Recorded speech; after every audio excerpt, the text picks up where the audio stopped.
What is going on, guys? Welcome to another episode of Second Guessing with Stress, and I'm your host, Garrett Williams, aka Texans commentator. Today, we're joined by the Texans media legend, Aaron Wilson. Aaron, how are you doing today?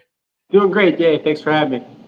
Yeah, absolutely. I mean, it's obviously been a hectic off season. I'm sure you're kind of excited that things are somewhat, toning down a little bit, but it's been a while since you and I have talked on this platform. Obviously, we interact online and whatnot, but I'll just have to first start off and ask you, how do you feel currently about the Texans off season?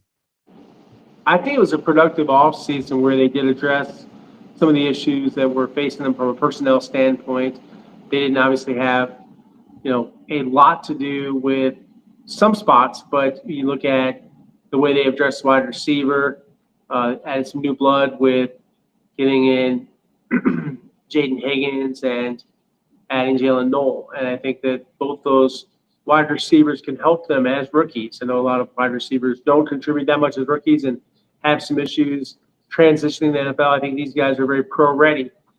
I think the biggest thing of the offseason probably is the firing of Bobby Slowick and replacing him with Nick Caley and going with another rookie play caller, perhaps one that's maybe a little more prepared, a little more well versed in more than one system. When you think about his background with Bill Belichick and Josh McDaniels and Sean McVay, so I look at that as kind of the defining part of the offseason, in addition to firing Chris Strausser and replacing him with Cole Popovich and overhauling the offensive line. The signature move being trading a five-time Pro Bowl left tackle Laramie Tunsil and kind of hoping that, moves that most view as, average or solid, that's going to be enough. So we're going to see.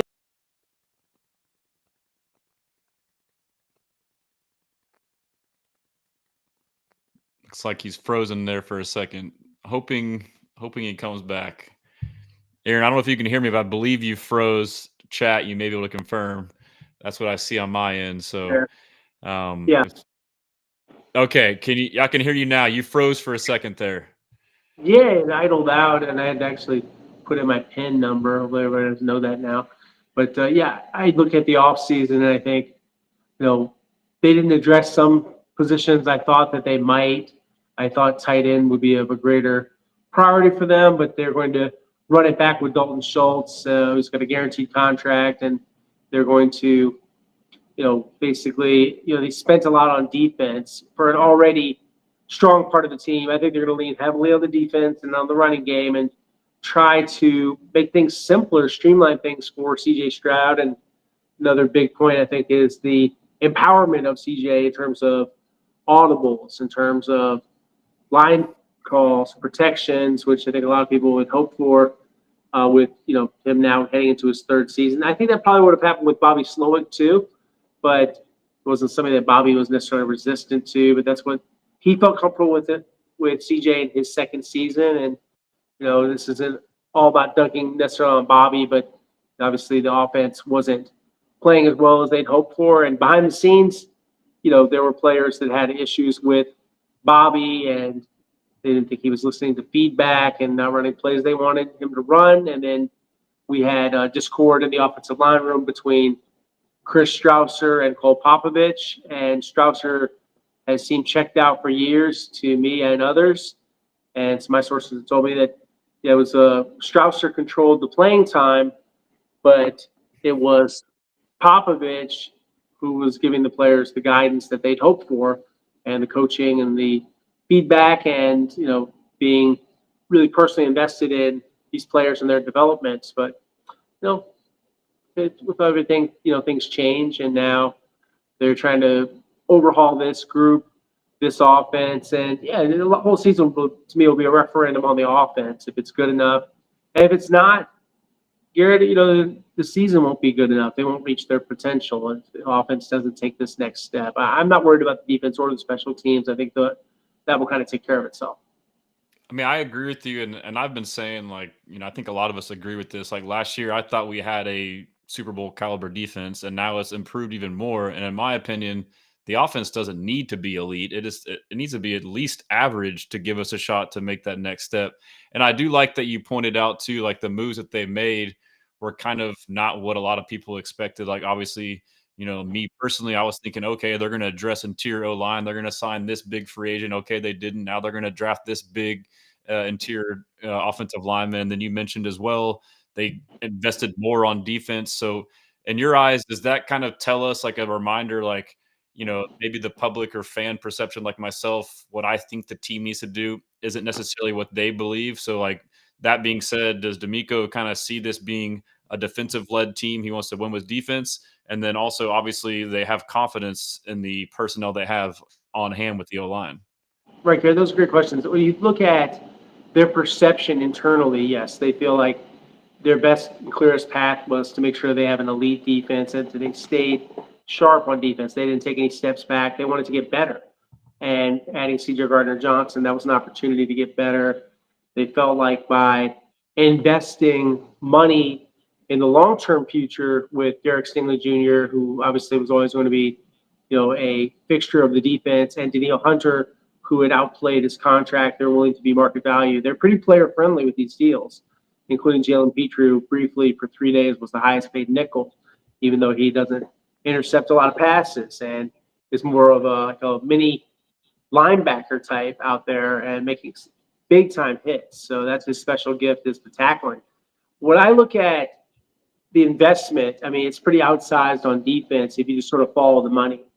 And then if you look at the offense, there's a lot of players that are paid average to below average. Like Cam Robinson, $14.5 million max value, 12 base value, is a low paid left tackle. That's like almost like elite swing tackle money. So they're not paying him like they think he's a Pro Bowl guy. And it's the same thing with Laken Tomlinson, was in the Pro Bowl a long time ago. And Ed Ingram, they traded for him. He's also a former second-round pick for the Vikings, but the Texans are hoping that a change of scenery will help get him going here. But I look at it all, and I would say they're hoping with better coaching and, as I mentioned, one voice. But they really gave everyone the answers to the test. If you remember at the scouting combine, off to the side, there was a conversation between DeMeco Ryans and a small group of reporters, myself included, that traveled to Indianapolis for the scouting combine. And he said, we need to reset the offensive line. Reset they did. Weeks later, Larry Tunsil traded to the Washington Commanders. Shaq Mason released. And so what's left is Tytus Howard, Blake Fisher, who's facing significant challenges to hold on to the right tackle job. Not only do you have Ariante Ursary as a contender, you have the possibility you can put Tytus Howard back over there, and you have Trent Brown once he's fully healthy. We'll see when that's going to be, but all 6'8", 380 pounds of him. So you've got more than enough competition. That was their big thing. They just let's just create competition, and they hope that will lead them to a good starting five. I don't think they know, they're being honest about that, who's the best five yet. They've got to get on the field, and we got to see how it looks. And then I think you've got to have some games and some real legitimate competitions. But a year ago, people were just handed their job. They just were given, this is where you play here, we think you're better. So, I think it's somewhat disheartening to backups when you don't really have a chance to compete. So even if you're Jarrett Patterson, I thought he did a pretty good job. And on most previous Texans years, they would just go back with Patterson. That's not what they're doing now. So Jake Andrews, Eli Cox even, they're all going to push Jarrett Patterson. And I think Patterson probably, pound for pound and technically is probably their best option as a center. I don't really think G. Scruggs is a very good center. I think he's better at guard. But, they're going to explore all this and find out, and hopefully they make the right decisions. But I think we'll know a lot more in the weeks and months to come about the offensive line. And really that's the position obviously we're paying the most attention to. More than any other, but if they're just average to solid with the improvement from just bad, then maybe that's enough for this team. But every year's new, the other teams get better, and that's why you don't play the games on paper. Yeah, and it's funny too. I mean, I'm glad you pointed it out. I've been pointing it out a lot. Like, if you rewind to a year ago, we're looking into the season as, okay, 2023, the first year with DeMeco, Bobby, CJ. we had a patchwork O-line and they did pretty good. And we're all thinking, oh, now we're getting back all of our guys that are highly drafted, highly paid, and it's going to be awesome. And obviously it turned out it was 10 times worse. But like if you juxtapose last year to this year, to your point, you basically had guys who were etched in stone as starters, so they didn't have guys pushing them. And it's not their fault. And so naturally, you would think there's complacency. So there's really not much competition. Now, fast forward to this year, it's the exact opposite. It's like, we don't know who I guess Tytus Howard is the one guy you could say who's probably guaranteed to be a starter. Like other than that, I mean, this goes to the iron sharpening iron. So Cam Robinson maybe too. Yeah, I mean, I don't see a lot of scenarios where Cam's on the lineup, but your point well made. I mean, the fact is, I can't foresee a lineup where I couldn't say Tytus Howard's one of the best 5. Now with the money you've already paid him, the conversion of his salary to bonus, he's a highly paid guy. There's a lot of compensation on the left side of the line. That's where they've spent the money with Cam Robinson, with Tytus Howard, although that might be modest compared to others. You brought up at the beginning about the lack of free agency spending other than Robinson, really, and Tomlinson.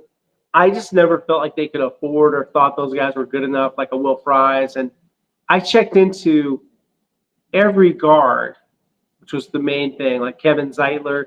They were never in on any of these things. Mekhi Becton was another name we all liked. Again, these are names that we liked. Well, I was facing ghosts because they don't give you the answers to the test very often in terms of like, oh, well, we like these free agents, Aaron. We're going to bid on these guys. So, hey, just stay in touch, and we're going to let you know when we sign them. No, I mean, Nick moves in silence. He's very quiet, and you usually don't know what he's doing until it's done. Like, I knew about Miles Bryant today, which is a smaller story, but to me, there are no small stories. I get excited about any story I can get. So Keedrain Callaghan, player I'd written a little bit about before the draft. They had a tryout. They had a bunch of guys, don't know all the names. He tried out. It went well. I waited for hours and hours, and then I got word that he had signed. And then that was a day ago. And then today, not thinking about Miles Bryant, getting a heads up. For a friend of mine told me about that Miles is going to get done today. And so what is how the sausage made? When I know the story's going to happen, like EJ Speed was another example. I knew that about a day before. Didn't know exactly when they'd finish.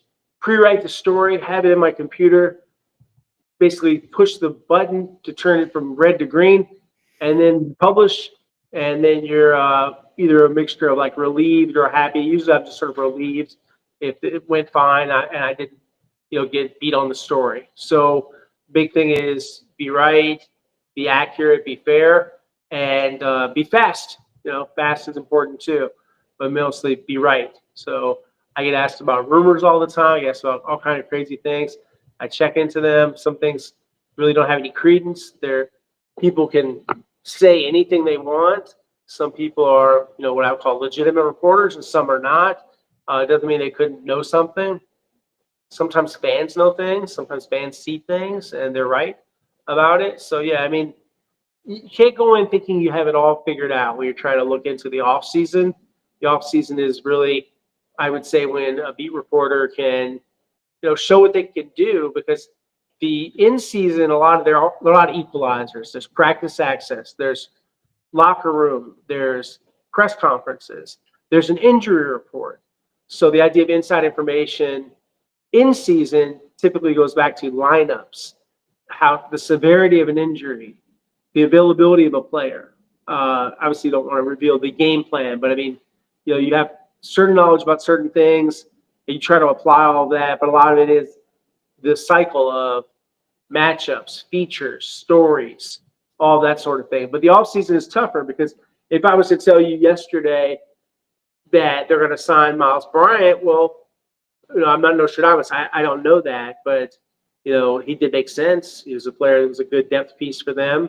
Started a playoff game, and he's just an example of the offseason. Played well too. Yeah, I think he played well. He's a good special teamer. He played, I think, 40% of the special team snaps, 10% of the defensive snaps.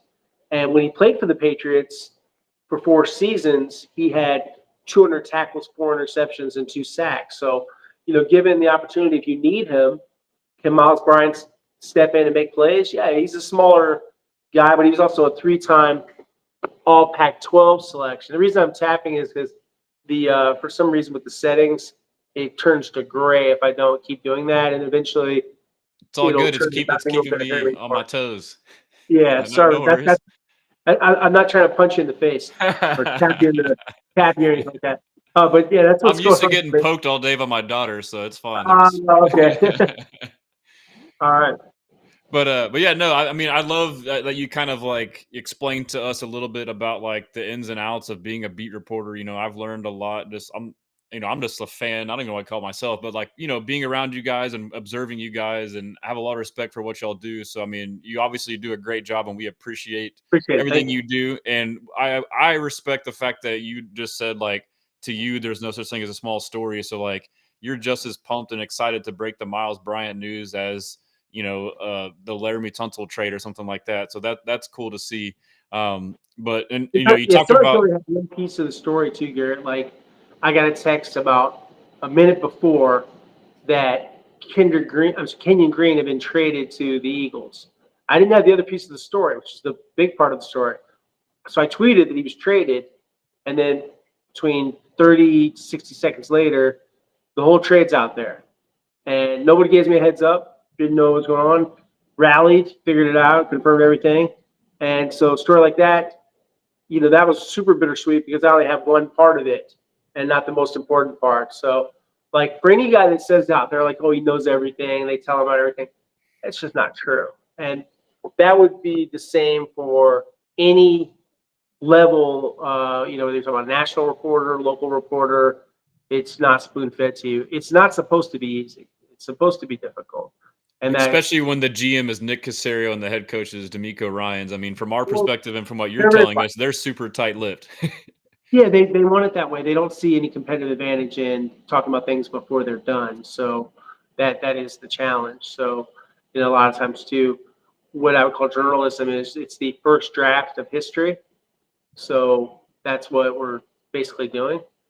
First draft of history. And whether these turn out to be momentous, big things or mistakes, I mean, time's going to tell the truth about that. Whether trading Laramie Tunsil was a huge error in judgment or a good money ball type of move that maybe positions them for some good drafting and financial management and ability to spend on other positions. And like Laramie said, the explanation they gave him, it's freed up some money for paying these young guys. And that's going to happen next year too with Will Anderson Jr., with CJ Stroud, big contracts down the pipeline for those guys. Yeah, and it gave us draft capital, which we already put into place. So, but just a moment ago, you mentioned rumors. Speaking of rumors, there was a rumor today. I don't know if this account was credible or not, but there's rumors that the Texans were interested in signing J.K. Dobbins. Do you, one, know anything about that or just have any thoughts on that? Yeah, I've looked into it a little bit, and I haven't heard that at all. No one's that's in a position to know is ping back saying yes, that's active or happening at all. Remember, the Chargers can match anything, so you're kind of negotiating against yourself because if the Chargers want him, they can match that offer. Most teams won't entertain any kind of spending like that. They have a running back investment. They like Dameon Pierce. Remember the way he played against the Patriots. Around the Titans game, Patriots had a big play, but also the Titans game. He had two good games. So you drafted Woody Marks. Why would you want J.K. Dobbins? I just don't think it makes any sense at all. I know he lives here, but the guy that I don't want to give him any free publicity. Go back and look at months of that Twitter account and look at all the misses. Look at the way it was phrased. I thought that was so strange that some of our, I guess aggregators or whatever you call them, were like, "I'm passing this on." Me, I did preface it Okay. said if true. I try to. No, that's fine. I have to be very discerning. So Yes. that didn't come from someone that I would consider a legitimate NFL newsbreaker, and I'm being fair because I'm looking at performance. So he was wrong many Yeah. times. Brandon Ayuk, several other things. Guess what? there was another national insider. I don't want to name their name or say the gender, but they were wrong about some really big things today involving Roger Goodell, involving the tush push. Well, you're either in or you're out. You're either right or you're wrong. And these things are wrong. So, yeah, I would say you want to have a good track record. You want to make sure that you're going with verifiable information. And in some of those cases, in that situation, stories are a bit fluid. I can understand that to some extent. But, it's not a real forgiving Twitterverse. That's part of it, too. So, you want to be really careful about what you're saying as a fact and what's not. But, no, I haven't heard anything. I'm not completely dunking on the idea, but kind of dunking on it. I don't see the wisdom of a J.K. Dobbins. Now, they had a corner tryout. Do I necessarily think they needed to have, a bunch of corners or a bunch of safeties and add to it? No, not to me. But they're not missing a lot of guys. You're down a few bodies like Elijah Huzzy. Basically, this is going to be a medical redshirt for Elijah. He tore his ACL at East-West Shrine practices. And, Jalen Petrie, he said he's not going to do a lot of spring stuff. So we'll see what his level of activity. I know there have been a few videos where he was doing something, but that wasn't exactly like a tough drill that he was involved in. And then, there are other players that are going to miss some time, like Joe Mixon, not expecting a lot from him in the spring with some sort of foot or ankle deal. I was told it's not super serious, but he's, sidelined for now. And I think it was something done while working out. And do I expect him to be full strength for the season? Yeah. But none of that should say, well, we got to go get J.K. Dobbins. We are thin at running back. You have a Pro Bowl running back that I expect to be fully available for the fall. And then you've got, solid depth with Woody Marks and Dameon Pierce. And then you got special teamer and Dario Morale. I don't know. I was watching something the other day. It was an AI thing they did on the Texans, and I don't know if you saw that one. The guy was called Jalen Peter, and DeMeco Ryans. They had like 10,000 views. So what is this? This was some Viking site that did a ChatGPT Texans thing. It had, it was ridiculous, the information and the descriptions of what happened at the rookie camp, which I watched the entire one day that we were out there. And for anyone to make these lasting impressions other than, well, these players look a certain way, their body type, or we saw them catch a few passes, this was not like an advanced kind of thing. It was not even a real install. They were just out there doing almost nothing. They were teaching them how to do the practice drills. It was the most elementary thing. And I watched this thing, and I was just like getting dumber by the second. And I felt prompted to comment. I was like, this is terrible. And I couldn't understand. Maybe they bought the views or something, but it was like 10,000 views. And it was just a terrible, terrible report, and stole my videos and other people's videos just without credit. Oh, wow. It was ridiculous. A real erosion of standards. And this was on YouTube. And I was like chagrined by it. I showed it to my wife, and I was like, we're listening to this guy. He called DeMeco, Dalen Peter. And there was a bunch of other ones. It was kind of funny, but yeah, that sounds like something we're gonna have to look out for. Is like this technology gets crazier and crazier. Yeah, that's wild. I didn't see that, and I'm glad I didn't. But so just like to kind of put like a bow tie on like the rumors. Yeah. Obviously, it's a rumor, but I kind of look back at this. When we heard that the Texans were interested in Dre Greenlaw, that came from more credible sources, and then later we ended up signing EJ Speed. So like I didn't realize at the time, I dismissed the Dre Greenlaw signing thinking it was we don't need a linebacker. They had a little bit of interest. They never made him like an actual contract offer. But that wasn't some fake account either, though. It was still like a legit. No, when he said it, it was Dre. Dre commented, I believe, to the Denver media that the Texans had some interest in me. His price was way too high. You would have to pay him, I believe, very close to Aziz's. I don't have his contract in front of me, but I think close to what Aziz makes. So I don't know how they would have made that investment. And then Dre is like a walking injury problem, and I've been told not a great locker room guy. Maybe DeMeco feels like his background coaching him, that it would have been fine. But yeah, I could have seen a lot of reasons not to pursue Dre Greenlaw, who's now hurt again. And they Yeah. say he'll be ready for camp. But my point yeah, on that was like, I thought the same thing. I thought it wasn't a fit, but then we signed EJ Speed. I'm like, okay, like, well, maybe like the tea leaves were there. So, obviously this guy is not linebacker's a credible. problem, right? Yeah, because Christian Harris, he has a durability issue that's been Mhm. ongoing. And then Henry Soto, who I think is very good, very solid, perhaps almost underrated. Facts. Just the idea is, can you do a little bit better?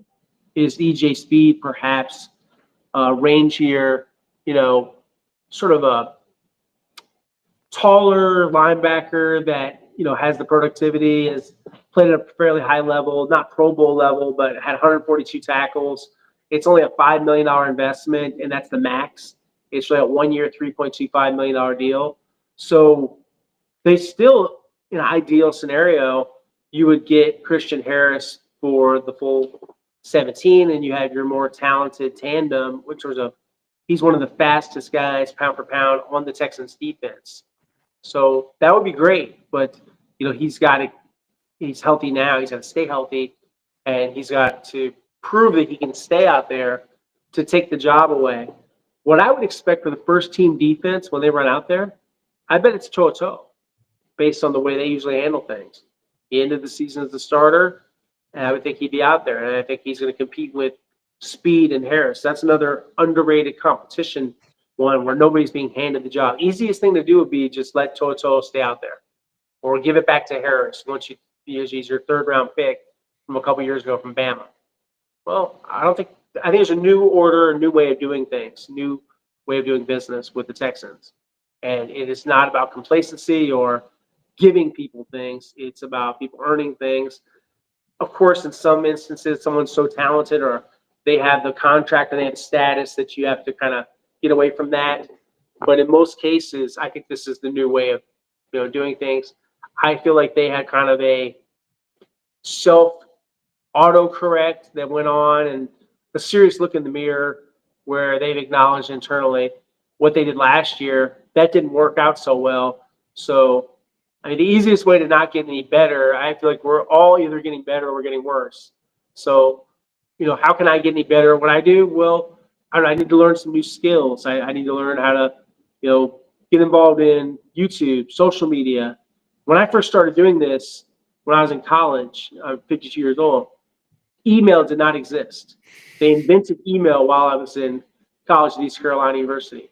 It's I used to insane. write my stories on a word processor, and then I would print them out and I would fax my article to a newspaper, which would then either retype the article or scan it if they had access to a scanner to then publish. They did have the internet, but they didn't have much, it wasn't the same level of the World Wide Web.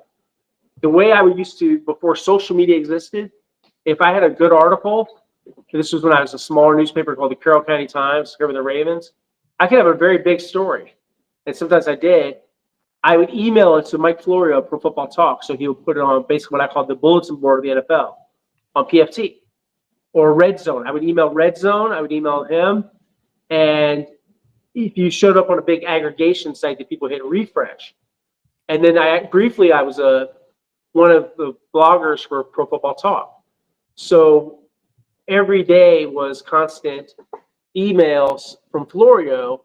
And so Schefter and Glazer at the time, they would send their tweets or their little, updates, or they might be reporting something on television, and they would send a clip or whatever they would do to Florio. And that's how people would get information out there.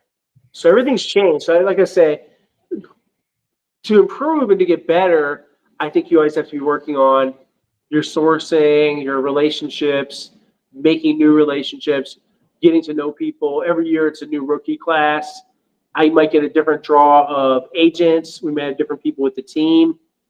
All things change. So you have to change with it.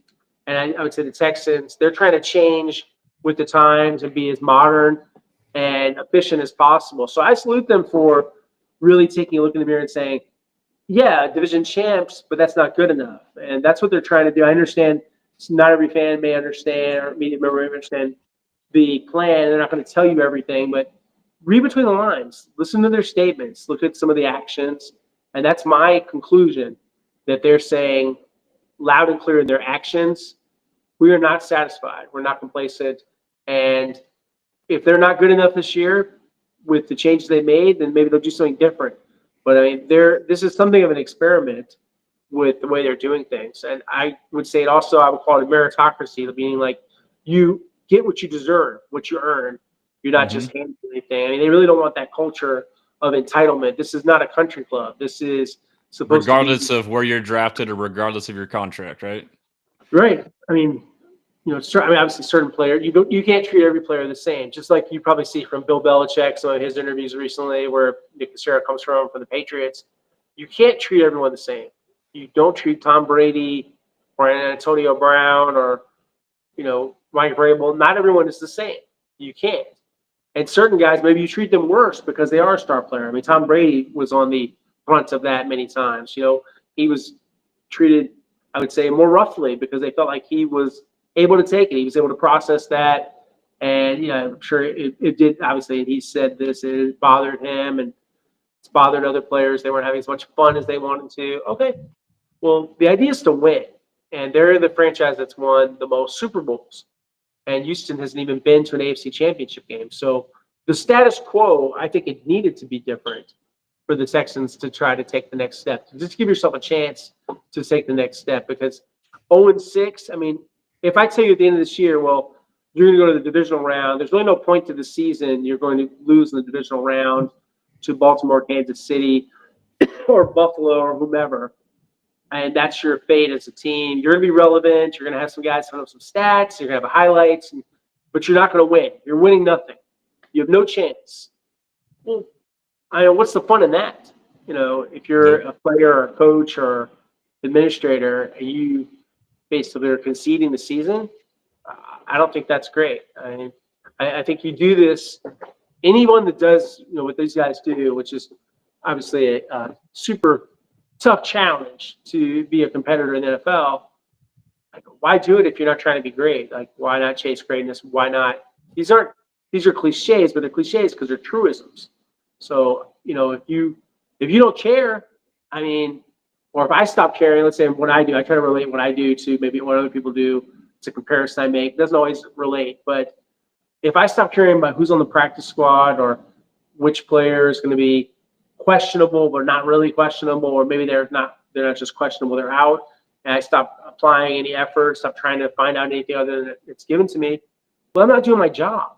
And so every year I try to make sure, kind of like have a kind of a heart check and a motivation check and say, okay, well, where's my head at, as I approach this. And we all have our good performances, bad performances, uneven performances, however you're evaluating. But I would say if you're in the football business and whether you're a coach, player, scout, general manager, owner, you better be challenging yourself. I mean, this is full resting on your laurels when you haven't, done much. I think Nick said that well. I think he did it a couple years ago when he was talking about programs like the Steelers. He likes to use the word program a lot. And that resonated with me. Like the Steelers. I think he says like program. Oh, that's the pronunciation. Okay, yeah. But he made that Midwest, that Cleveland thing going. But I would say for Nick, yeah, I mean, that's commendable because, when you're talking about organizations like the Steelers or the Patriots or Baltimore, that's really what you're hoping for. You want to be in the playoffs every year. You want to have a chance to compete for the Super Bowl, and you don't want the lean years to be, too frequent. And obviously everybody hits a low now and then, but yeah, I'd say right now this is a good time for Texans fans because you have a relevant franchise, you have a quarterback on his rookie deal, and the window is now for them to try to do something. Yeah. And I would say this too, like a lot of owners are, like you're talking about complacency of basically what you're talking about, are fine with being just above average. And to me, it's like a phenomenon that I like to call perpetual mediocrity. And the quintessential example, in my opinion, is the Cowboys. Jerry Jones, for whatever reason, seems more than fine than winning the division, going to the playoffs, winning one or two games, and never having like a legit push to try and be a Super Bowl contender because he knows that people will keep coming back. And so it is great to see that from our owners. And then I agree with everything you're saying. I noticed like a stark, like I noticed a completely different DeMeco Ryans ever since that loss to the Kansas City Chiefs. I think it's great that he played on this team, so he's well aware of this young franchise's history. He called it out. He spelled it out. He said, I know what our max level is, which is we have never been to the AFC Championship game. He called it out. He said that's what he wants to do.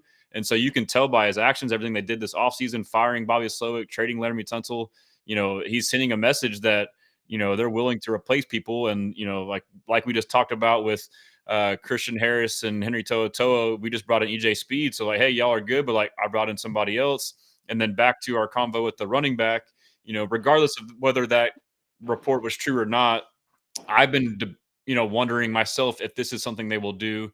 I even brought it up, a debate about like Nick Chubb, like would they bring in another running back? Yes, it doesn't make sense, but if they think they can upgrade over Dameon Pierce, then that could be an option. But I will say too, I mean, this is odd to hear this rumor because just the other day at the season ticket member meeting, DeMeco was praising Dameon, which obviously, you can't take words, literal as gospel, but like, so could they I guess the question I should ask you out of this is there positions or players like getting a Chubb or a Dobbins and replacing a Dameon Pierce or like John Mechie or Harris, like could guys be moved on from if they find someone out there that thinks better? Absolutely, yeah. But I don't know if you can make the argument that you want to supplant, say, like Joe Mixon, who you have under a 3-year, $27 million contract. So sometimes, like I say, follow the money.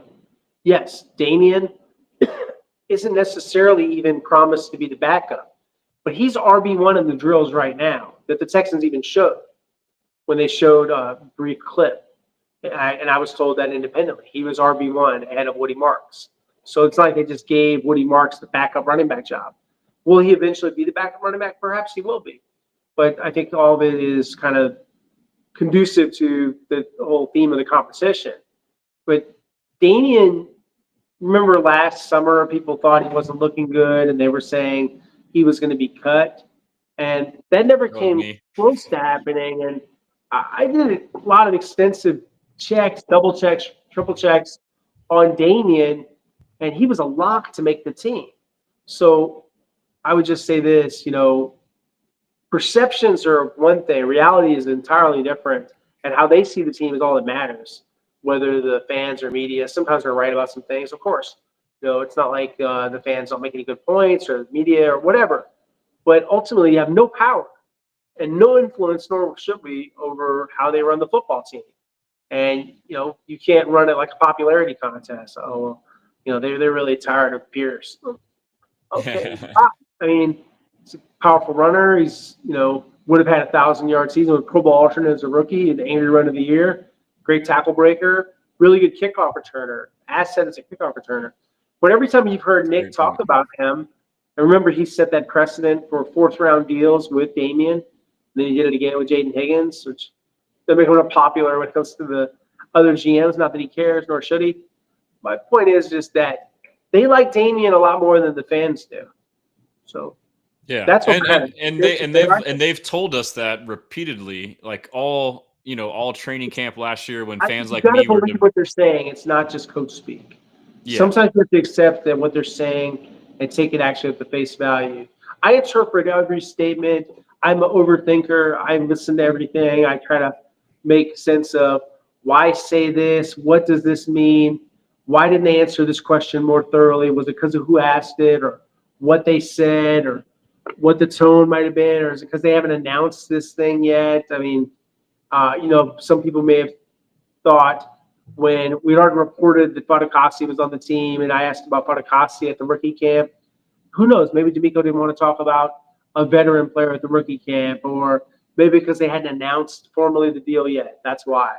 Who knows? I mean, I can't waste a lot of time thinking about that, but I know they like Fatukasi being back, or they wouldn't have signed the contract that they did and brought him back, even though he's had a bad shoulder since the season and he's still working his way back to full health. I know that he's very excited, communicating with him to be back and adds a good run stopper. But that's another example. Did they have to have Foley Fatukasi? Didn't they seem like they had enough D-line?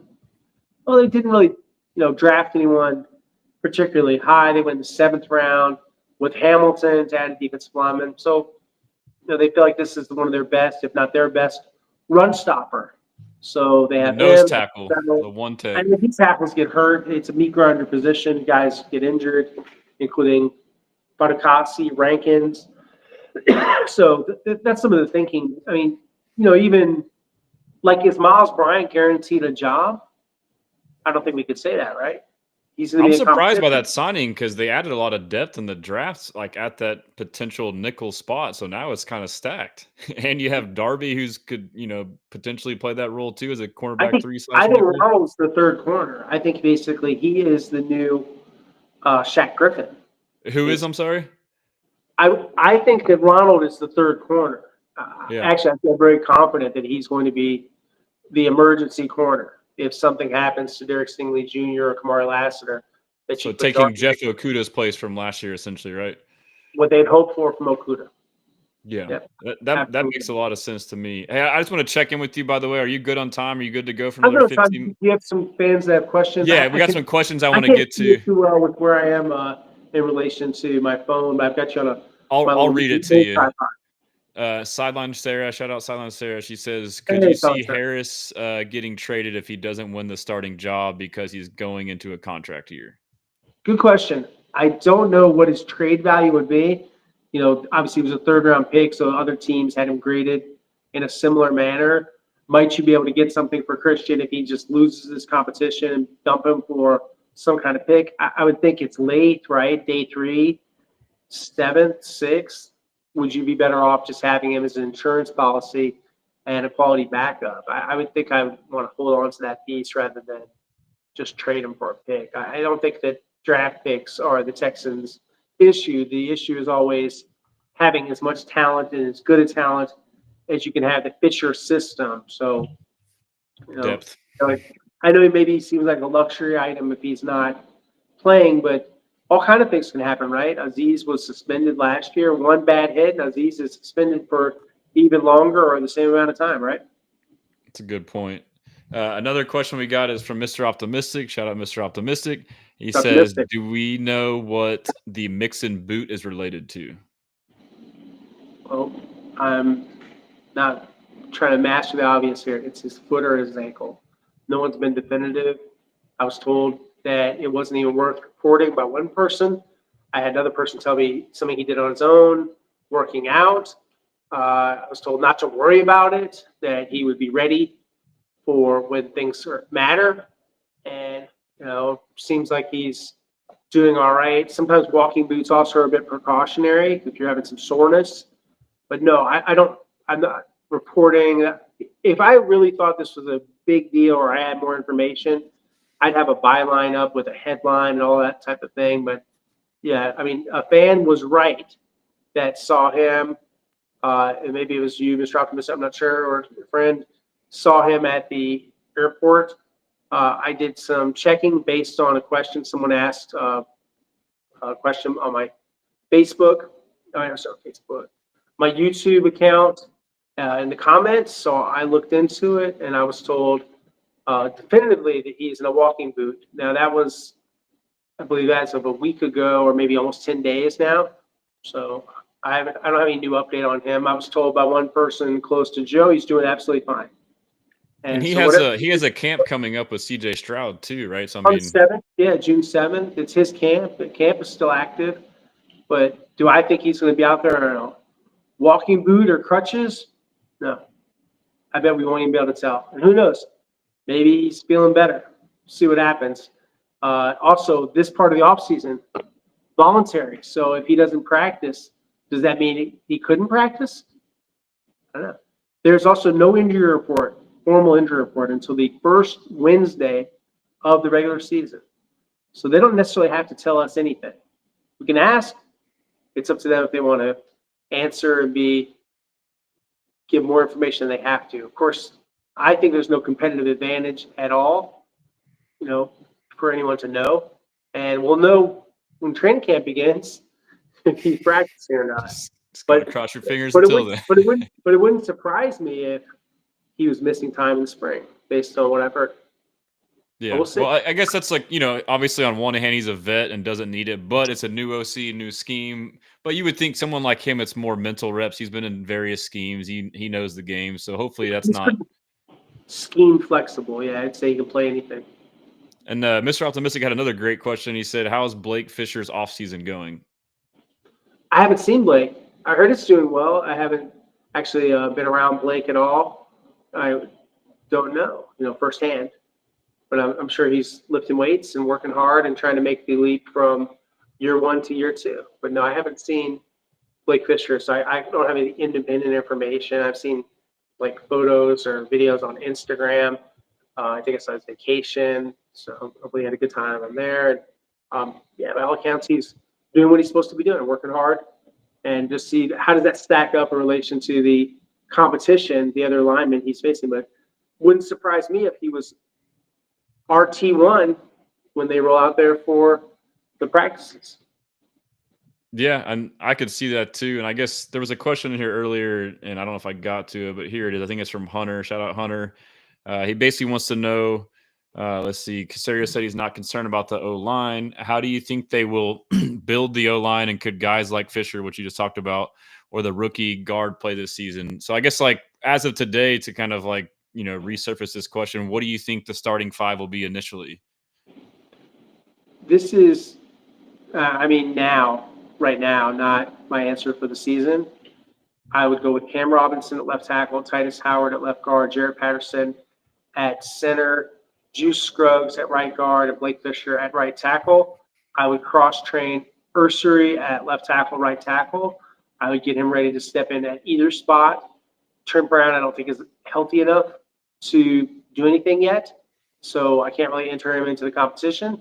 And then I would like hand something to Ed Ingram or to Jake Andrews just because they're new to the team, or Lincoln Tomlinson either.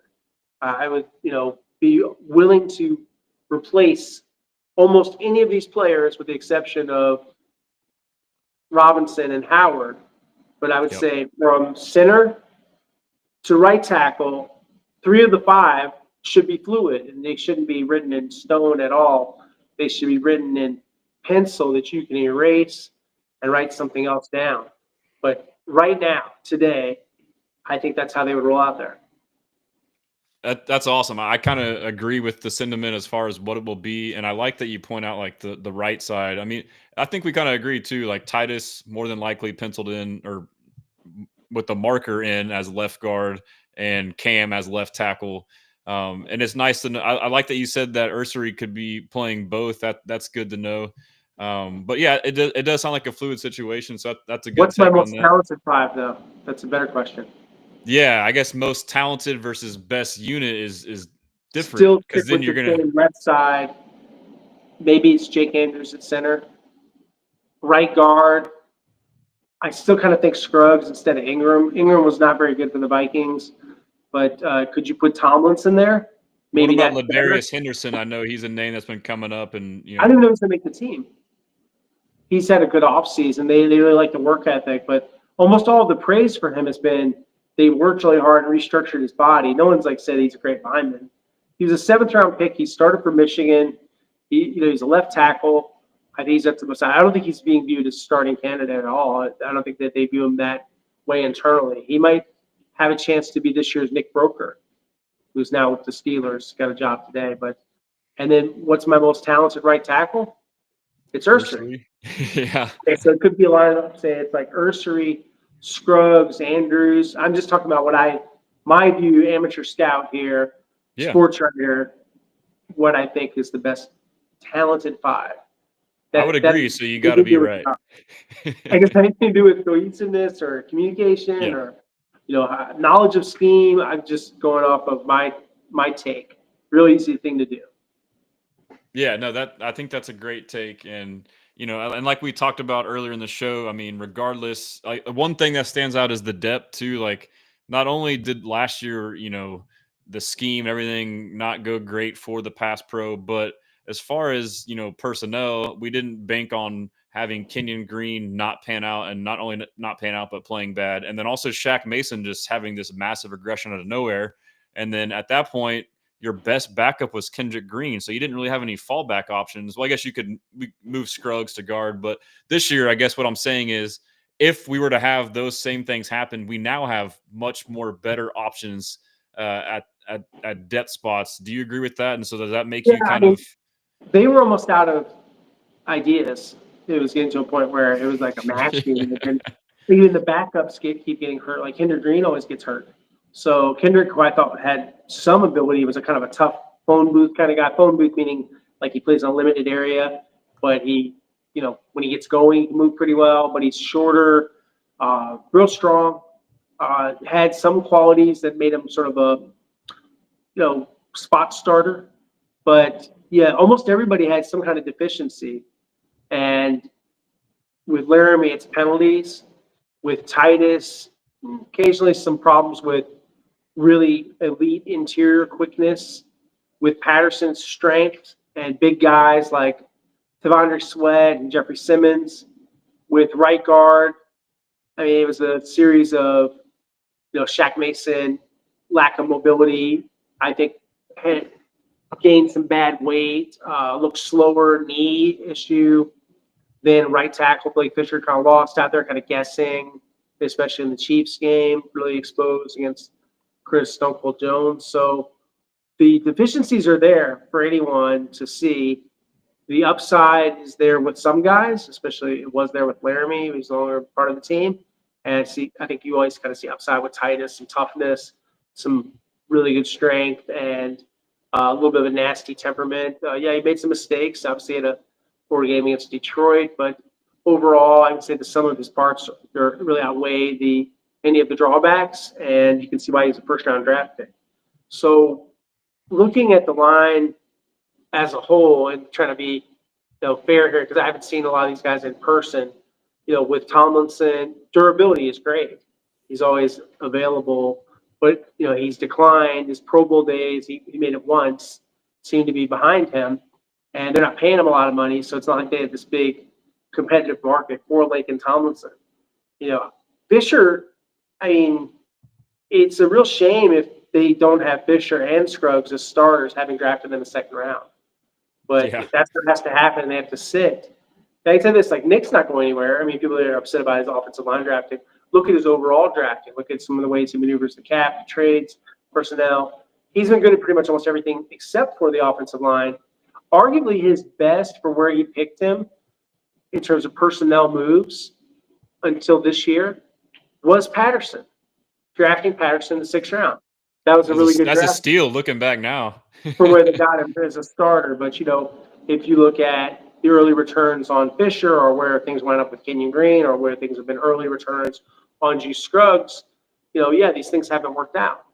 Or even like investing again in Laramie, who didn't have a great season last year, but he's more of an inherited player, obviously from the Bill O'Brien, Jack Easterby.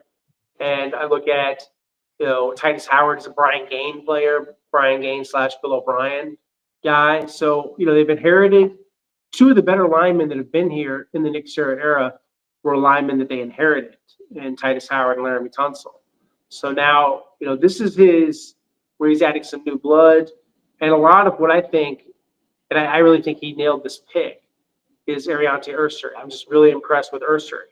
So we'll see where that lines up. But I think they've got a cornerstone. I think the sooner you can make him the left tackle, the better. And I haven't even mentioned this possibility. What if Cam Robinson is the best right tackle and Ursery is your best left tackle? And Blake Fisher and Trent Brown are backups. Wow. I haven't even brought up that scenario, but so Cam, obviously he's taken all of his snaps in his career, I believe, at left tackle, but you think there is a world where he could be a right tackle? I think he has that potential. I think if you have a more talented left tackle, but Cam is still one of your best 2 tackles, if everything they're talking about competition is true, then why can't he be a right tackle? And from the way that they talk, like, Caserio right after the draft, like basically saying like guys can play anywhere essentially for the most part, so with that logic and mindset, it doesn't seem like it's too far-fetched to see some kind of crazy variation like that. So that's exciting to see. Like, that's the most intriguing part about this is the versatility and the willingness for them to to do whatever it takes. The only thing I have a Given, problem with, and I'm glad that they've been very clear about this, and I believe this, don't make Ursary play guard. He's almost 6'7". It's 6'6" and some change. It's not 6'6" or 6'5" and 3/4. It's 6'6" above. He plays high. There's a high pad level. He's a decent knee bender, but he is not what I would call like a get low, kind of in the trenches, inline blocker. I think he is a pure left tackle, and that's his best position. But has he played right tackle? Yeah, he did. He played some snaps there. He played guard too. yeah, that's a great assessment on the O-line. Larry Payton. Yeah, he says Tytus is our best O-lineman. I agree. I feel like Tytus is slept on. Do you agree with that? Yeah. I think Tytus, he's like the Rodney Dangerfield of the AFC South. He does not get enough respect. He is a good guy, good lineman, real solid, stand-up guy. I've known him for a long time, right? I've known him since 2018 when they first brought in Tytus Howard. And, yeah, I've always had a high opinion of Tytus, a lot of respect for Tytus. Good man and good football player. He always played perfectly. No. I mean, there are no linemen really that play that way, but he is a good offensive lineman. He's an asset. He's selfless too. I mean, like people kind of downplay like him moving positions, but I mean, I think that matters, especially when you're trying to get like he obviously got paid now, but like when you moved from tackle to guard, a position that gets paid less, you go from the right side to the left side. What's that? If you told me at the end of camp that he'd been voted a team captain, that wouldn't surprise me. I agree. I think Big Sarge might have said that with me, but like that's probably something to look out for. And he pointed out too on my show, and I've heard him say it elsewhere. But like with Laramie Tunsil gone, like he's now the de facto veteran / leader, right? So now he's going to be thrust into that role, like whether he likes it or not. He would be fine with it. He does have leadership qualities, and he actually quietly had leadership qualities throughout his tenure here. He just never really had that captain title. But no, yeah, I mean, Tytus is well respected in that locker room and with the linemen. And yeah, Laramie's leadership was different. It was quieter. But Laramie did so many like nice things for people behind the scenes, helping rookies, taking people under his wing, giving them advice, paying for the dinners. These guys eat a lot. He was the richest guy. Richest guy on the team. He would treat.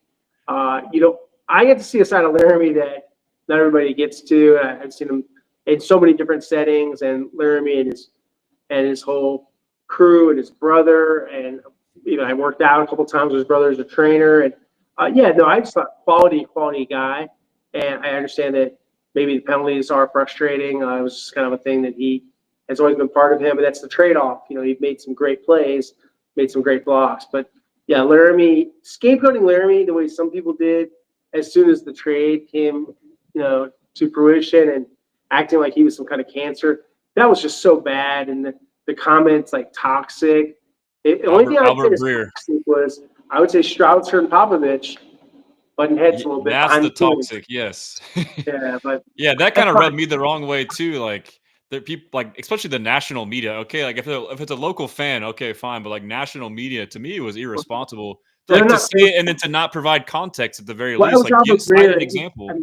I thought DeMeco did a good job of striking that down when we asked him specifically at the owners' meetings, a small group of Houston reporters. We asked him several questions about that comment, and I don't really know where that came from. I don't want to speculate about Albert's sourcing, but who knows? Maybe he, chose the wrong word, or he was a little cavalier about that. But I thought he could have done better. I actually have a lot of respect for Albert as a reporter, and I just thought there was a time where he fell short. I'm sure there are times when I thought, well, maybe one of my stories could have been better, whatever. But that's my opinion, and I'm there every day, and I don't think I'm too close to it. I think I have a good view of what was going on with the offensive line room and what wasn't. Awesome. Well, hey, I know we're almost at an hour. I'll sure. I got a couple more comments. If you have a couple more questions, I can take them. Okay. Yeah, so we just got a couple quick hitters here. Just run through these, and then I got some question from Instagram. But Sarah says, "Do you know if Schultz has been in the building yet?" Yes, he's been around working out. He just doesn't post his workouts on social media. Doesn't count. He likes to post his cars. He's I noticed that. Yeah, he's got some cool cars. So I actually I kind of think Dalton's going to bounce back this year. I know a lot of people are down Okay. on him. I think he's going to do something this year. Nick Caley, And so, remember with Rob Gronkowski, maybe you can get something out of Dalton Schultz. yeah, so I was gonna say, so you think a lot of that may be, the scheme and, a tight end coach and also a I coach thought that he talked took a about. step back confidence-wise. I think things just kind of started snowballing, and he wound up just having a bad season. I don't know. We haven't talked to Dalton. I don't even think Dalton's really been asked a question in that vein. I think it'd be fair to hear from Dalton. What is his opinion of his 2024 season? Because we didn't really have we talked to him about the disappointment of the playoff game. He was one of the stand-up guys that talked after that game. Most guys did. But having a full combo about contextualizing his season and however he views it, no, that hasn't happened. So yeah, I'd be curious to hear what does he think of his season. And I'm sure Especially after having a great season the year before, and to I think me, my hunch is, knowing him a bit, is he'd probably raise his hand and say, "It was a bad year. I played bad. I'm going to play better this year." I think he'll say enough. I think at some point, excuse me, I think we'll have that conversation, Garrett, and yeah, I think he'll handle it fine. I think the whole tight end group has something to prove. So, even though there's some good things about all of them and some things you wish were better, you wish Caserio's durability would have been a little better. He had some problems. It's a shoulder, the appendectomy. How can he avoid that? He got sick. He's a tough as nails guy. He got back out there. I thought he showed some promise as a rookie. So, we'll see. They have Smith back. They got Luke Lachey, throwing him into the mix. And, we'll see where this all goes. Brevin Jordan back is a big boost. You could that was a comment I think DeMeco made at the State of the Texans, that he's also said in other venues this offseason about excitement about Brevin Jordan, who to me is a super athletic H-back. Remember the speed he reached against the Browns on that touchdown? Exciting player. Yeah, he's an X factor. I mean, having that kind of speed at that position is rare. So I mean, if you can find a Yep. way to utilize him, and then just to finish off on Schultz for me, and I feel like a lot of fans too, but I thought he was hurt all year because he just seemed to be moving different or slower. Maybe it just appeared that way because he was playing worse, but then it just remained that way the whole year. And so yeah, it'll be interesting to I see don't his know. Yeah, I comment. don't know if he was banged up or something. It's a question maybe worth asking, if physically, if he felt good or if he was dealing with some bumps and bruises. I don't know, but he was never really part of the injury report. So I don't know. I don't think they were just hiding something. They're actually pretty honest about their injury report, which is required to disclose whatever you have to disclose for the injury report. So generally, I would say it was a pretty honest injury report. That's good to hear. Yeah, so a couple more. Mr. Optimistic says, I think we are kind of talked about this, but who do you think the captain of the O-line is now? I would assume it'd be Tytus. Yeah. And then earlier he had asked, do y'all have access? Does the media have access to the OTAs coming up? On May 28th, I believe we're going to have access. We haven't been sent an email. This guy's asking about if CJ could have a Drew Brees kind of season. I'm assuming he means like a, epic type of big Drew Brees season. That'd be great. I think if he plays like he did his rookie year, you guys would be thrilled with that, right?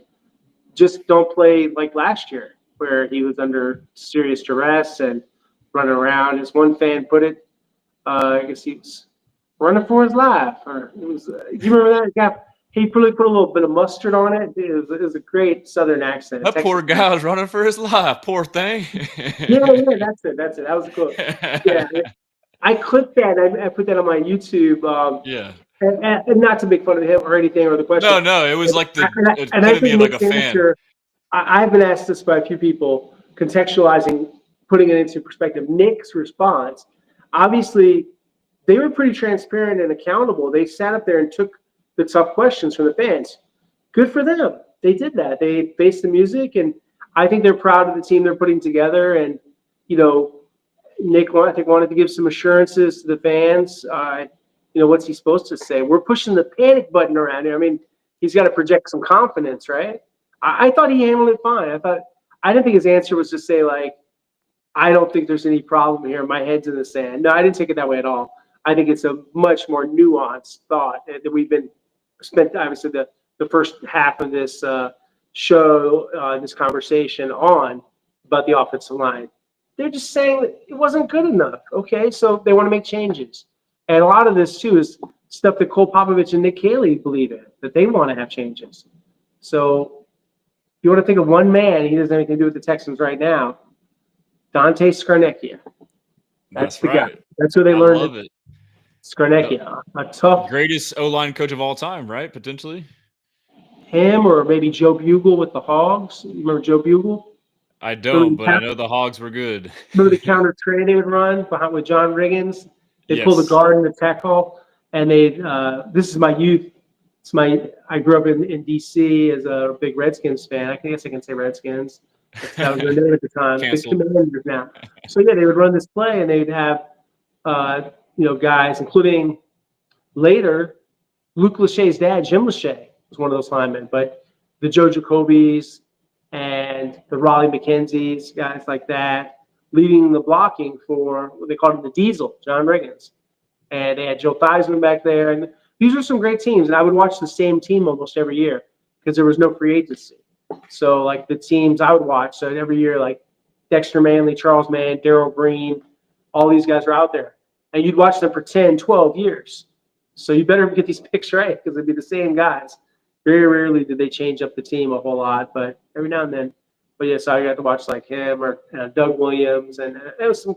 Joe Gibbs was always the coach, and so yeah, it was a cool era of football. But that was what the experience for most of us growing up, where you had didn't have constant change. You were watching if you're watching a successful team and how they ran it with the same general manager, Bobby Beathard, and the trades he would do. And it was cool just as a young fan. I would grow up reading the Washington Post. That kind of made me want to be a sports writer. Actually, I was a Washington Post paper boy. I would deliver newspaper at 6 in the morning. Definitely built a little character. And I would read the sports section really fast and fold it back up and put it in a plastic bag and throw it on someone's porch. So I had John Thompson, the Georgetown basketball coach, was on my paper routes. It's an honor to deliver the newspaper to the late, great Hoyas coach. Yeah, that's a little bit walk back in time with me. But yeah, I think looking at where they are at right now with this, Scarnecchia influence, so I digress. I think it's very important. The lessons that Popovich was being groomed to replace him, but didn't want to take the COVID vaccine for him and his family and stuck by his beliefs on that. And then that cost him his job. Coached high school football. That's how much Popovich wanted to coach that year. Could have just taken his NFL check and waited for the next opportunity, but that was during COVID. Went to Troy University, coached Jake Andrews, and then got back in the NFL with the Texans. And you know who got him here? Caserio. Caserio has a lot to do with that. Getting Popovich in front of DeMeco Ryans and then him kind of waiting in the wings and then finally becoming the top offensive line coach. So they're putting a lot of faith in Popovich, and I hear good things about Popovich from the players. And I think that it'll be a lot of good changes. I mean, the offensive line was bad, so why not swap it out? I mean, that's kind of how I feel too. I mean, you elaborated more, but like we said, like everything that they've showed us is they've told us that the issues were coaching, aka Bobby Slowick and Strouser, and they're betting on with the lack of drastic change personnel wise of like impact guys that can be remedied. So I like that, but we're wrapping up here. I got a question from Instagram. Someone was asking about John Mechie, so I'll kind of make it just like a rounded question. What do you think about guys that are on the bubble and if they, have a chance? So like John Mechie, Xavier Hutchinson, who are guys you think that may have a hard time making the team? I think John Mechie the third, Xavier Hutchinson, they're not promised anything. If you had to do the receiver depth chart, we're looking at obviously Nico Collins, Christian Kirk, Jaden Higgins, Jalen Knowles. That's 4 of the spots. So who's 5 and 6? And is one of these spots just for Braxton Berrios because of special teams? So he's a former All-Pro returner. Remember they did that before with Steven Sims. So there's that possibility. So what that means is Hutchinson and Mechie are likely fighting it out for one of the final spots against Justin Watson, who's got a 2-year contract. So are there scenarios where they keep 6 or 7 receivers? Sure. But someone's got to be the odd man out. It could be Hutchinson, but would they cut a former Iowa State guy that's probably going to mentor his Iowa State Low Bros. Wonder about that. Could Mechie III be trade bait? Could Mechie make the team, not make the team? Lots of scenarios, right? So, yeah, I would say keep an eye on Mechie and Hutchinson. And, yeah, it's obviously it's tough for, say, no one even mentions these guys like Johnny Yams Johnson or Jared Wayne. So what about those guys? What about the practice squad? It's not just about the 53, but it's about the other guys that are around and available to be elevated or promoted. I think we know a lot of the answers already to the test when it comes to receiver. I mean, you can talk about competition, but there's certain guys that are going to be here. Yep. And we know the first four. How many passes, again, I get into this every year. If we're talking about the fifth and sixth receivers, what are we really talking about here? Go look up the targets and the catches for the fifth and the sixth receivers on this team. Yeah, and I guess you could argue, like the injuries we've had the past 2 seasons, but it's also like you can't expect much if and when that player does get thrust into reps. And how bad luck was that to have 2 season-ending injuries to 2 starting wide receivers? That's not going to happen every year. Yeah, I mean, would we be talking about this much change if Diggs and Dell don't tear their ACLs? And in Dell's case, much more. So would the offensive line problems be as exasperated as they were if guys were creating separation and CJ could get the ball out? No, it would have looked milder. But you got to deal with the set of facts that you have.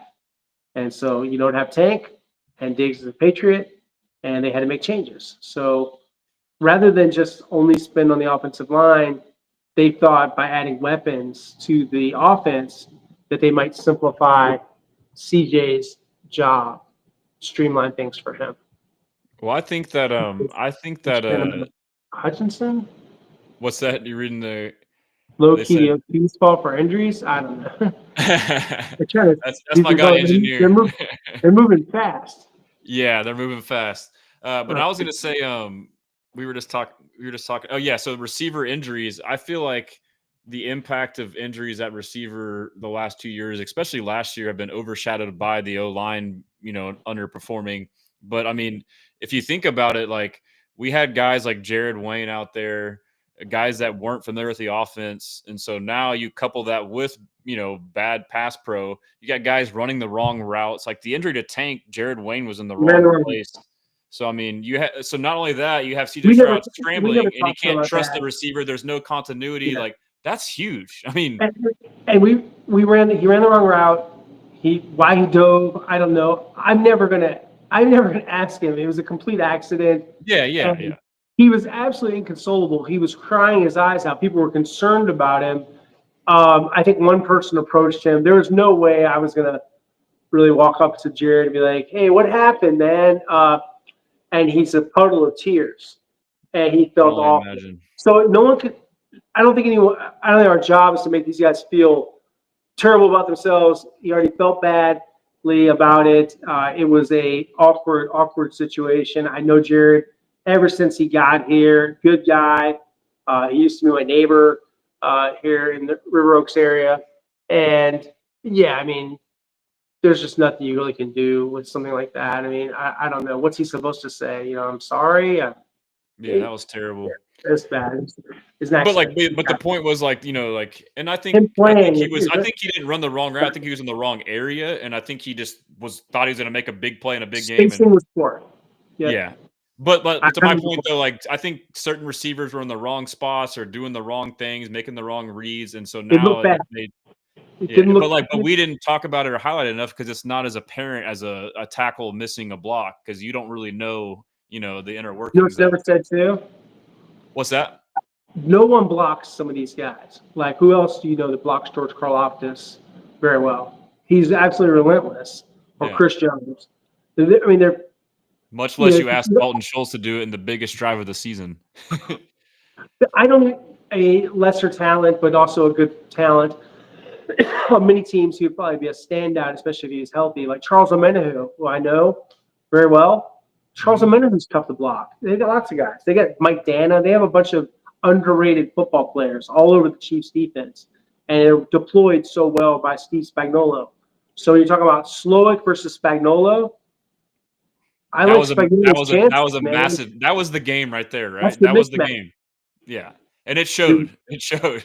But you saw DeMeco matching up fairly well with his as the architect of the defense against Andy Reid, who's one of the great offensive play callers. But they seem to have answers for most of what the Chiefs attempted to run. Yeah, and he has a talented defense, obviously, and they're built in his vision. But coaching matters.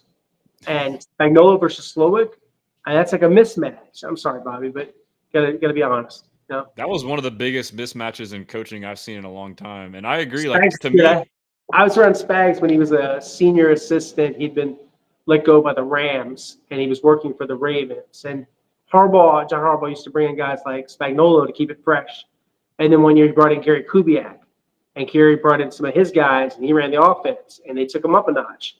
So sometimes coaches do that. They bring in guys like that are very, very experienced and very good. Stroud comment from engineer DeMeco matched very well. Stroud outplayed Mahomes. He was sacked 8 times though and hit 13. Stover on Bernard at the start of the season. Yeah, that was tough. Schultz on Karlaftis. Yep, these are great. So that was my big gripe, and a lot of our big gripe with Slowick was like it seemed like he wasn't aware of stuff like this. Like he just called a play, and this is just me speculating. Never did it before, and that's the worry with all these rookie play callers. They never did it before. So you need the experience to now take that extra step to look for things like matchups. I covered a Super Bowl team one year where they had an experienced offense coordinator whose message had gone stale, Cam Cameron. So it was 2012 Ravens. They fire him after a loss to the Washington franchise. And on the bus ride back, they give it to Jim Caldwell. And everything changed. He simplified it all. And then Flacco got into a group really good. We got an Amber Alert for. Uh-oh. Not. And usually with these Amber Alerts from Verizon, it's somewhere that it's so far away from you. I think that one was very far too. Hopefully it's not the Louisiana inmates coming to Houston. Oh no! I hadn't even thought of that. Man, you're getting me worried.